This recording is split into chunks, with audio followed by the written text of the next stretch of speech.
Hello everyone, it's Shishio here, resuming with more in the sky. When we last left off, we officially became a member of the Free Worlds and got attacked by the Navy. So now we are going to strike back and take back Kornephoros. Hopefully we can... Did I supply up on the lasers? Yes, I did. Okay. So, hopefully we can get some good ships. And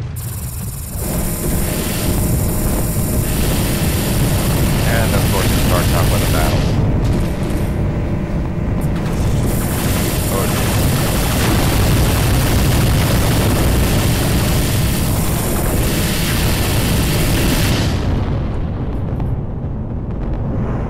Oh, well, this is gonna be fun. Oh god, I'm the only one here now!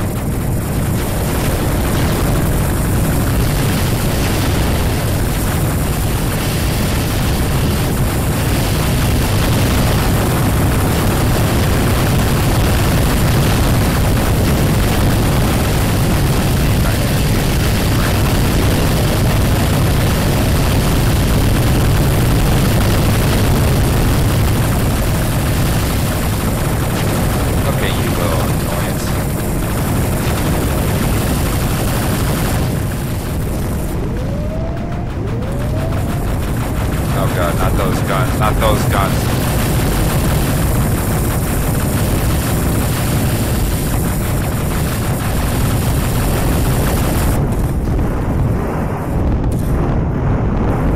It's gonna be one of those. I'll be right back, people.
Well, this is a fine mess I'm in.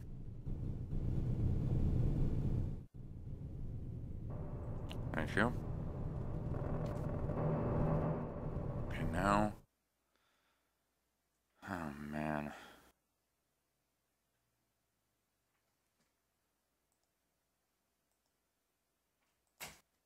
Are they just gonna defend?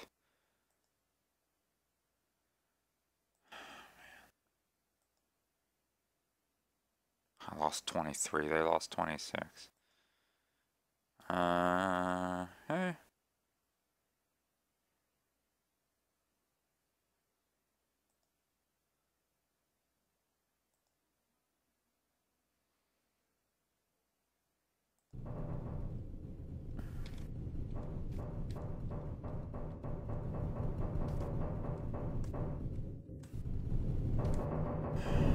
I guess we'll also take a frigate. don't know if I can take another cruiser. We'll see how much men they've got. 88? Well, it's possible.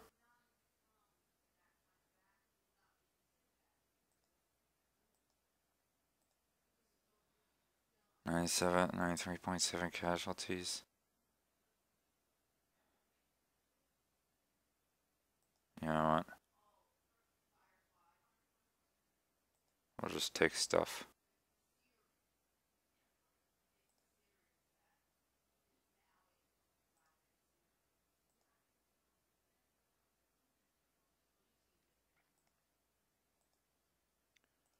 We'll take their most expensive stuff.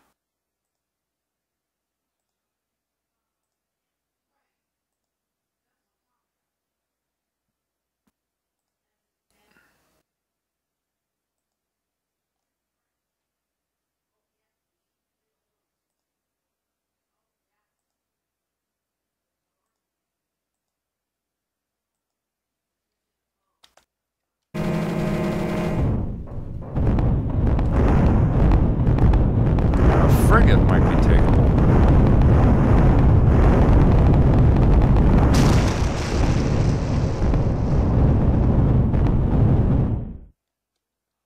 Yeah, a frigate will be takeable.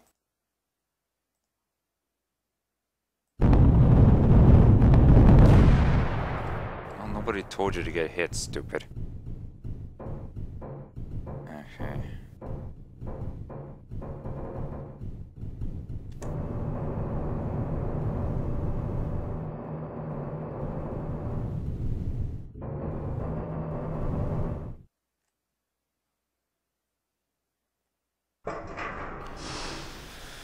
Okay, the last of the Navy vessels in orbit has been subdued. As you land, you find that several free world troops transports have already set down in the spaceport and corralled the remaining Navy officers in a small circle. You would estimate that there are several hundred Navy prisoners. Another transport lands carrying more prisoners, the Navy troops who had been guarding the mines on Clink. For several hours, nothing changes. The Navy troops are huddled into a small circle, surrounded by guards. When lunchtime comes, some of the guards go to the market and fetch some of the vendors who sell meals out of carts there. They return with the carts and hand out food to the prisoners. Then another transport lands and Tomek steps out. He pulls you aside and asks you, how are things going here?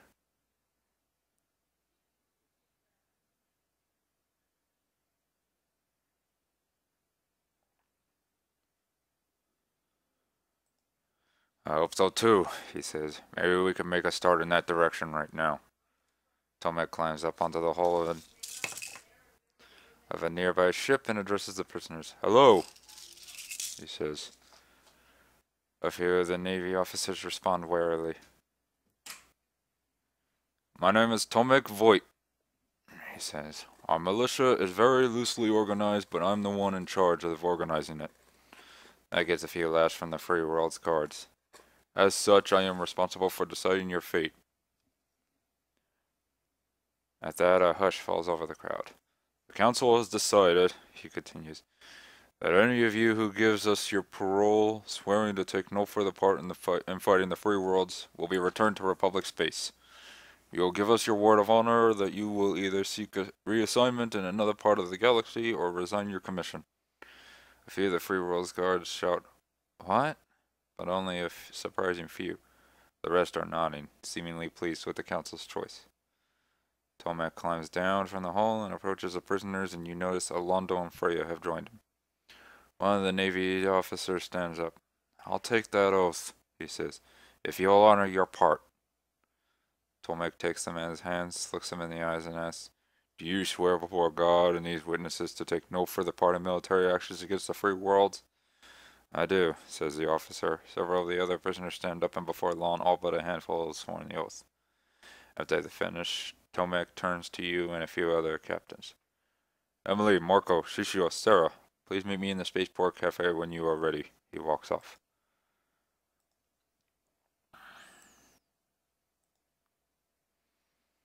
Oh, man. How much do I have to pay? 25 million and 4 million.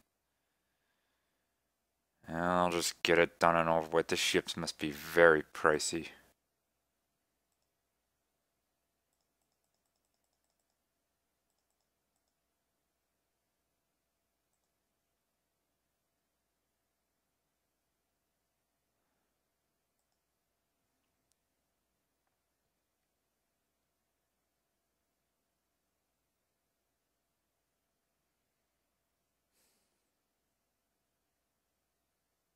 Okay, let's go see what Tomek has for us.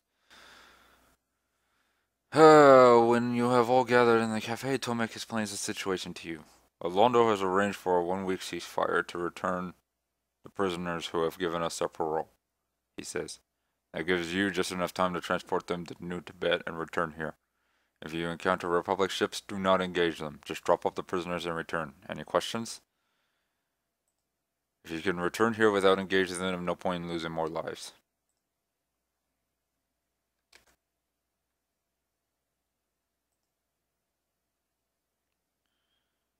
Alright, let's go to... Well, we could probably use these ships for help. Okay. Alright, luxury goods.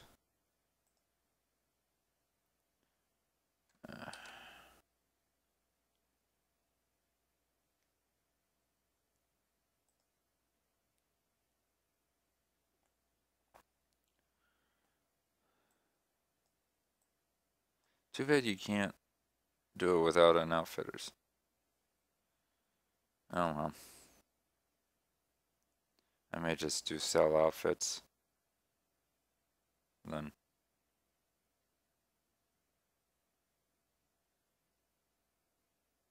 Oh well. And then we'll buy all luxury goods.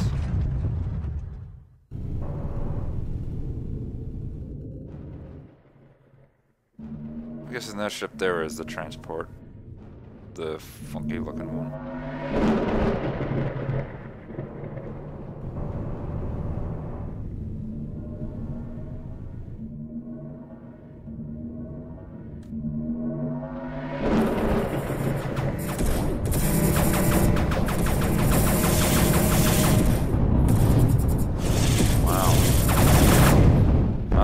They're not actually attacking. You drop off the Navy prisoners on New Tibet. Now it's time to get back to your fleet. Get back to deep with your fleet before the ceasefire ends.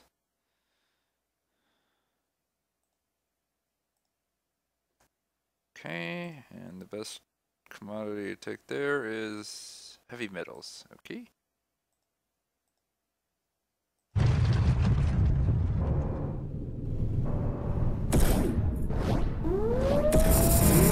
Pirates.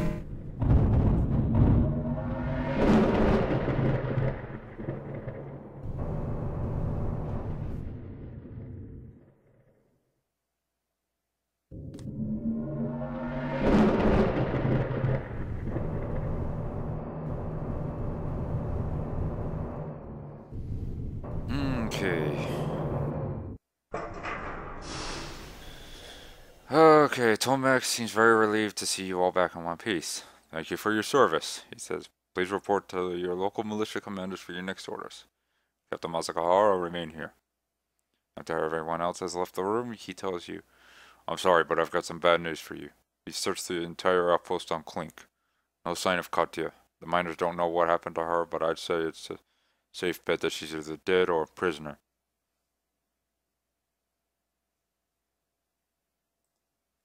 I know, he says. That's what a lot of our people are saying now, but what we did, a pure good faith gesture with nothing demanded in return. We may come to be glad of that. My hope was to set a precedent, to shape the character of whatever conflict comes out of this, and I still think that was the right thing to do. So what do we do now? The Navy has had 2 crushing defeats, he says. They will be hesitant to attack again until their numbers are much stronger. That gives us some time for diplomacy, to strengthen our position and look for allies. Or at least for sympathizers. Which is where you come in. I'm going to ask you to carry a diplomatic mission to the Syndicate. Meet us in the spaceport when you are ready. So, the Syndicate's getting involved now, eh? Geez, only a profit of 89 now? Bummer. You meet Tomac and Alondo in the spaceport. We've decided that now would be a good time for a diplomatic mission to the Syndicate, says Alondo. We've proven that we are a force to reckon with, but also that we are open to working for peace. And relationship with the Syndicate would be a significant advantage for us.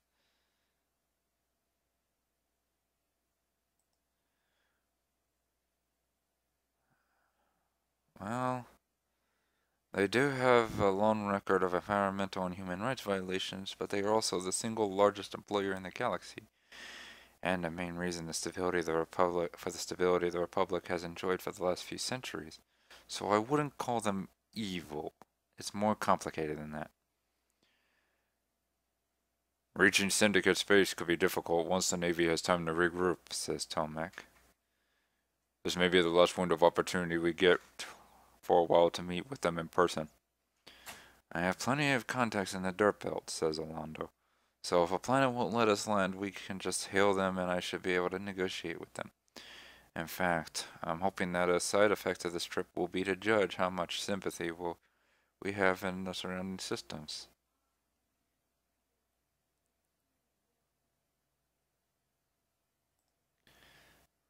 It's a risk, but not a large one. The Syndicate is driven by greed, and they want us as a customer. So, now we're trying to rope the Syndicate in on this. Oh,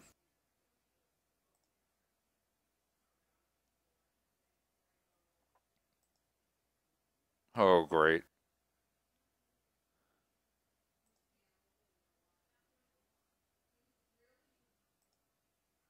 Okay, well, I gotta go to Hephaestus, so might as well get the mission for there, too.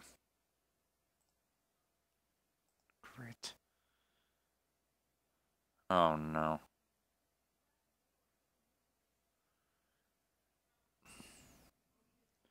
My ship's gonna be able to land there?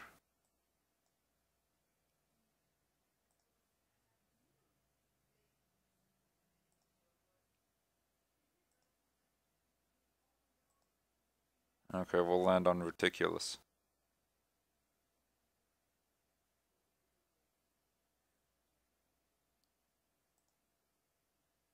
Jeez, I could take heavy metals from there and bring them here, and I'd make a good profit. Okay, food.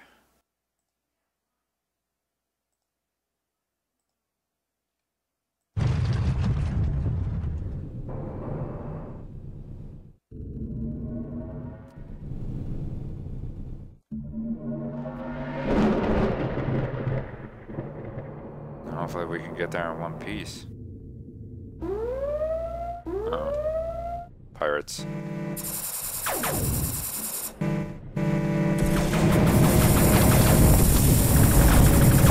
Oh god.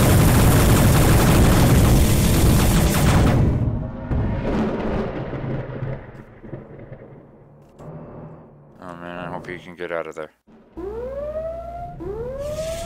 No time to waste.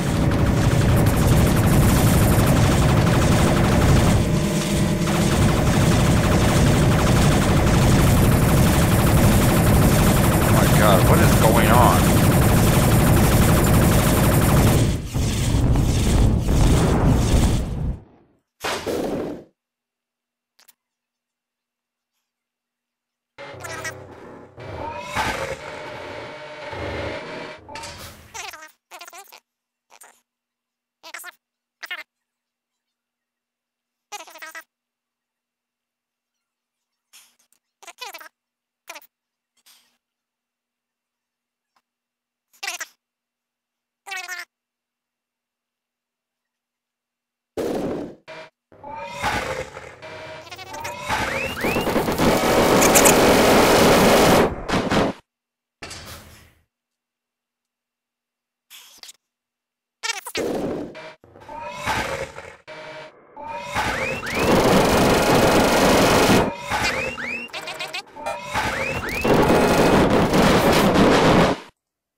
Okay.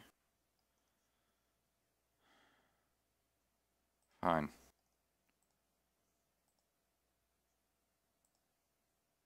How many? Wonderful. I don't get to any friendly ports until Delta Capricorn.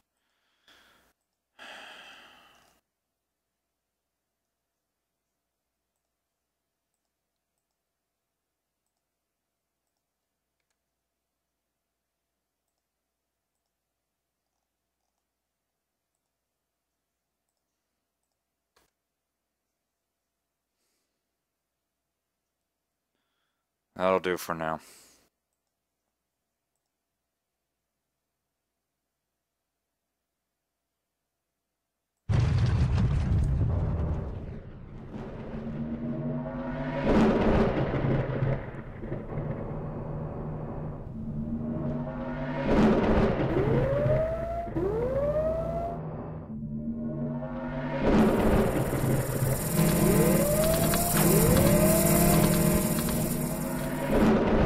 I don't like the scram drive, but in this case I got no choice. Especially with the fact that I had to get some extra fuel pods.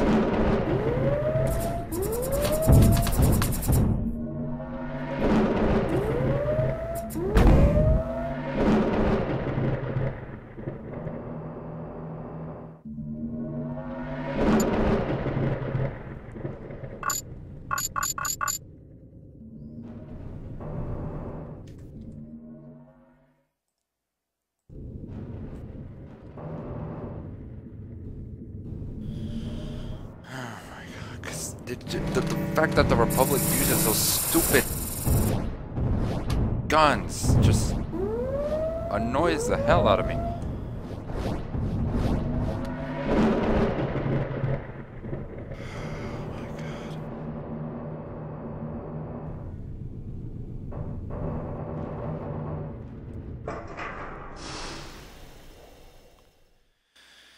As you land, Alondo says to you, "Let me do the talking, please. You are met almost immediately by 2 men in suits who escort you to a room in the Syndicate headquarters. 6 men are sitting on one side of a large mahogany conference table. They gesture for the 2 of you to be seated on the other side. You introduce yourselves. "Thank you for meeting with us," says Alondo. "We are always open to new business opportunities," says one of the men. "Although negotiating with known terrorists is distasteful." He leaves through a folder of papers, pulls one out, and slides it over to you. It is a picture of Katya, and the caption under it reads, "Terrorist ringleader captured in raid on Kornephoros system." It is dated a few days after the Navy's initial assault before you retook the system from them. I only said to let him do the talking, so... Alondo has turned very pale, but finally he says, "They have not announced this publicly." "No," says the man. "They have only shared it with certain trusted friends of the Republic." Alondo says, "They haven't announced anything because they know she was innocent. She was hunting the terrorists, not helping them." "That may be true," says the man. "I'm willing to believe you were hunting the terrorists because I am aware that through my own sources that the free world secured the services of a certain Springborn, whose skills would be well suited to such a hunt, and who might not be alive today if you had not given him a reason to leave this sector of space, where he is universally despised. Regardless, we cannot sell weapons to enemies of the Republic. Piracy is on the rise in the Dirt Belt," says Alondo, "and I know you have customers there, such as the Towerzed Corporation. If we can count you among our friends, we could ensure that your convoys reach Towerzed unmolested." "And you would no doubt immediately purchase said weapons from Towerzed?" says the man. An older man sitting next to him. "Of course, such weapons would end up being brought at a significant price markup." He is grinning. You speak for a while longer, but Alondo manages to hash out a deal where the free worlds will defend any Syndicate ships they encounter in return for a promise that the Syndicate will not serve as Republic mercenaries. and will not prevent you from purchasing their equipment indirectly through Tarazed. Additionally, the Syndicate's new fighter will be made available at Tarazed shipyards at such time that the free world requires them. You thank the Syndicate leaders and return to your ship. That was disgusting, says Alondo. We'll have to talk that over with the Council when we get back. But if she is a prisoner of the Intelligence Bureau, there's no way we can rescue her. Her only hope is that they will recognize her innocence. For now, we must continue with our mission and head to Tarazed.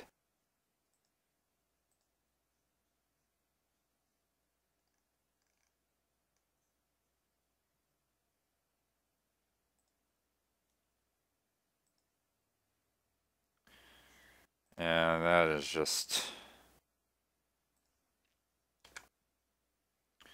Okay, so where am I going now?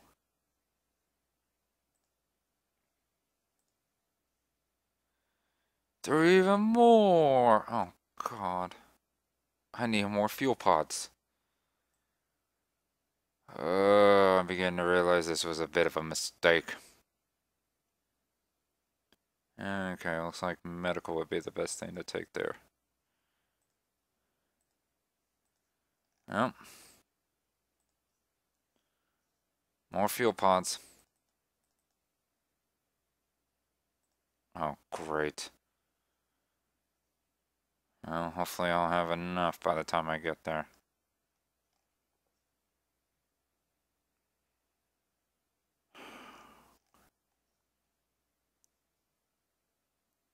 I only got 2 forward guns. Oh boy, oh boy, oh boy.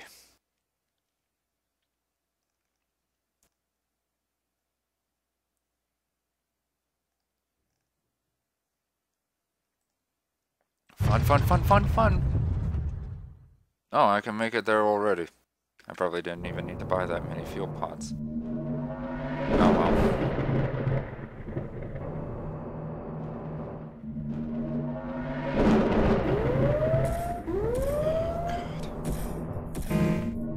Thank goodness for the scram drive right now.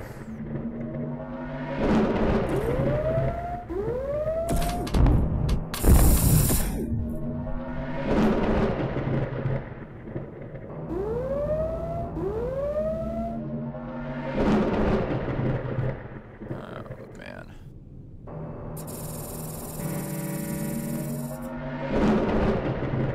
This is really messy.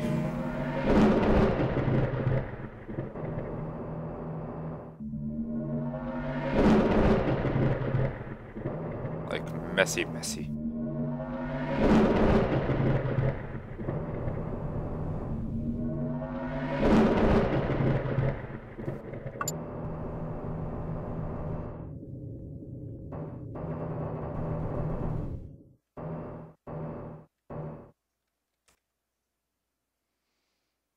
Alondo has a brief chat with the Speedport controller and manages to get you permission to land. You are led into the Tarazed boardroom, which is different from the Syndicate 1 in 2 respects. First, it is much less fancy, and second, there are women present. Unlike the notoriously misogynistic Syndicate, Tarazed is in fact currently run by a female CEO, Emily Lane. I'm pleased to welcome you here, says Emily. Many of us are sympathetic to your cause. Thank you, says Alondo. Although for the time being, the best way to support us may be for you to remain neutral in this conflict. He explains the idea of Tarazed being a go-between with the Syndicate.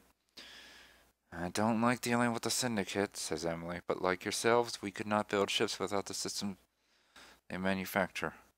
Of course, the materials we receive from free space are equally valuable, but if we remain nominally a part of the Republic, they will have full access to this system, including searching incoming and outgoing freighters. True, says Alondo, but a Navy fleet here would be vulnerable to being cut off from a public space. So unless they occupy the whole dirt belt, I do not think they would risk it. They continue talking for a while and you leave, well convinced that Tarazed is willing to support you and that the best way they can do that for now is by remaining neutral. Now, says Alondo, I'd like to make one more diplomatic visit. The planet Poisonwood has insisted on remaining loyal to the Republic, even though they are deep inside our space, I'd like to meet with their leaders and see if they will reconsider joining us. Blackbird, that's what they were using to transport the prisoners.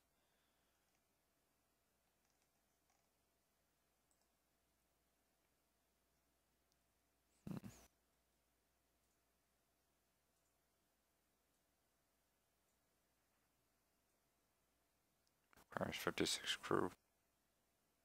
No wonder they've been having so many crewmen when I went to capture them. Okay. Poison wood. That's pirate territory, you... When has the Republic owned it? Huh. Okay, that's 7 jumps. Maybe I can sell a few fuel pods.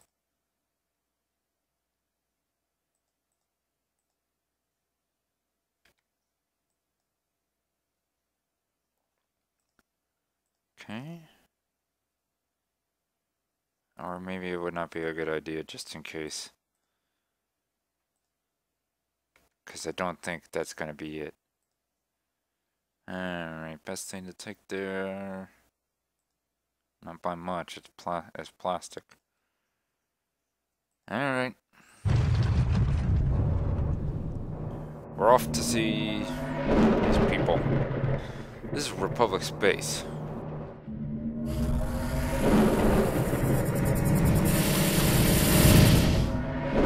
Why would they not?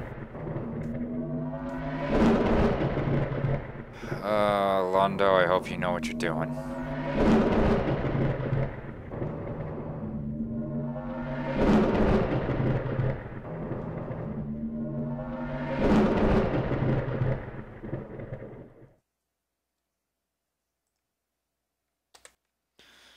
Jet with a spaceport, yada yada.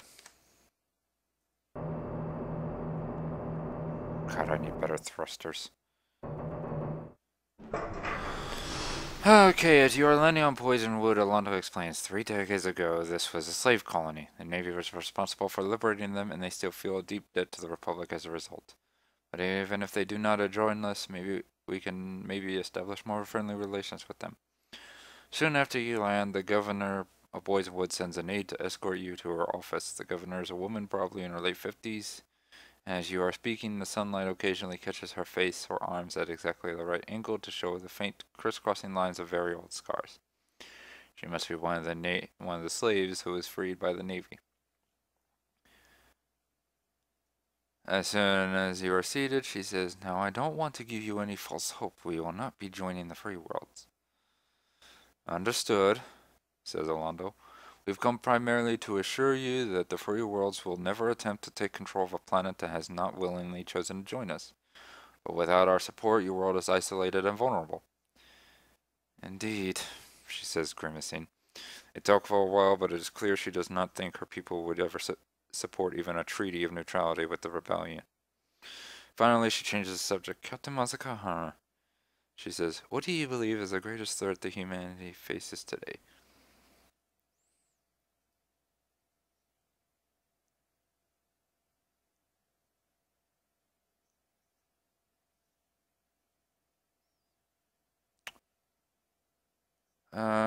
Greatest threat. Probably would be. See, pirates are generally disorganized, so they're not that much of a threat unless they suddenly become organized. I'm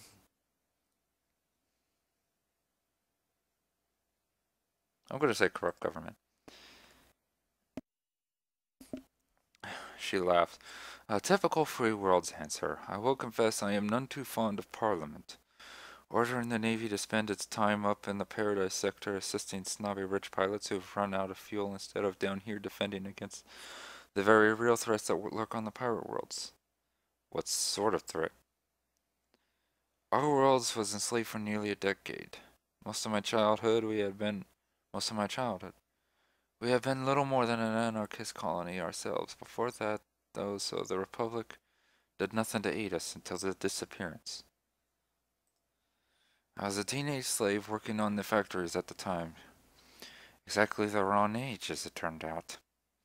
One day the overseers informed us that all the 18-year-old girls had to have mandatory health checkups that day.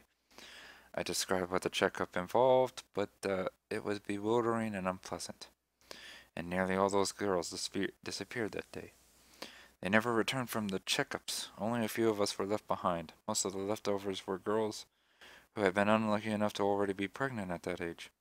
Or lucky, as it turned out. But I didn't understand why they didn't take me. They were selling girls into prostitution? That's what we assumed, but there were dozens of girls like me who were not taken, even though we were not pregnant. It didn't make sense. Anyway, somehow news of that event got off-world, and not long after, the Navy came in massive numbers, destroyed the slaver fleets, and liberated our planet. In the process, they tried to invade an underground facility up in the mountains, which is where they thought the girls were being kept. But the facility was rigged to self-destruct, and they never found out what had been going on inside the facility. No one inside it survived. Did you ever find out why they let you go? My parents said it was because I was so willful and stubborn, too hard to control, she says. But years later we began to discover that all of us who were passed over had one thing in common. We were all infertile. Had been already the day of the disappearance, which means that either a bunch of pirates had suddenly decided they wanted to leave behind their lives of crime and settle down and raise families, or those girls were being used as incubators. Londo says, I hear that was common during the Alpha Wars. Alpha genetics were so unstable they needed hundreds of test subjects to produce a handful of viable alpha babies. Those were evil days. Days that may yet return, she says. Somewhere, maybe even nearby on Bloodsea or Green Rock or Albatross, the remnants of the Alphas may still be hiding. Creatures bred to be strong and clever and able to kill without a hint of remorse. And now that this sector of space is yours, the duty of defending against them becomes yours as well. That is why I agree to talk with you, to warn you of that reality. You and Alonda return to your ship with one more thing for the fledgling free worlds to worry about. I guess now we should return to Laundrup and report to the council.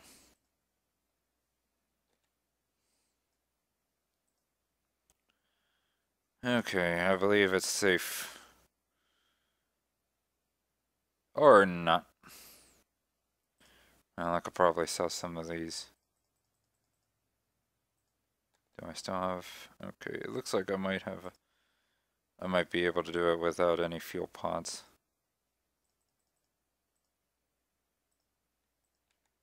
Yeah. Okay, and looks like heavy metals would be the best thing to take. Well... Figures. Return of a long-lost enemy.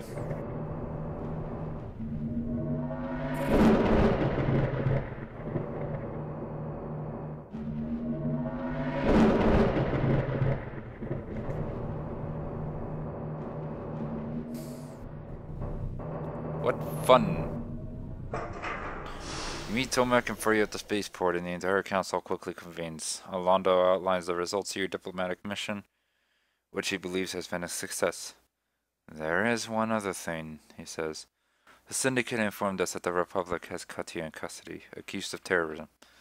The news is a shock to everyone. I had begun to worry that was the case, says Freya. Why have they not announced it publicly? asks Tomek. I suspect it is because they know she is innocent. They say it is impossible to tell a lie to the questioners, and in this case that will work in her favor.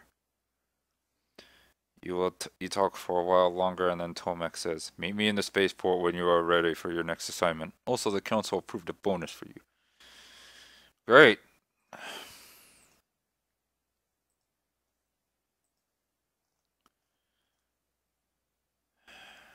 Alright. Let's go to the spaceport. You meet up with Tomek and Freya, who are looking over a map of the nearby systems. This is the choke point, says Freya, pointing to the way system. Any attack on us will either come through Way or Lesath, and Way is much more likely And that also means that if we can monitor what is happening there, we will have advance warning of any attack. Tomek adds, as you may know, that the planet Hope is in the Way system. It's a former colony that is now an ice planet. Our plan is to destroy a sensor network on Hope, tracking every ship and system. Freya designed the equipment so she can explain how to deploy it. Freya explains where on the planet each sensor should be installed, and how to cover them in insulative shielding, so their heat and energy signatures will be difficult to detect. Once the network is deployed, you will begin receiving telemetry. A good way to test it is to make sure it is picking up your own ship. Any questions? So we are going into Way. And I think we will call that it for this episode. So until then, we'll... What? Oh, that's the stuff. So yeah, until then, God, I did not like the attack on the Republic base and having to get through them. Oh boy. Anyway, that's it for this episode. Goodbye, all.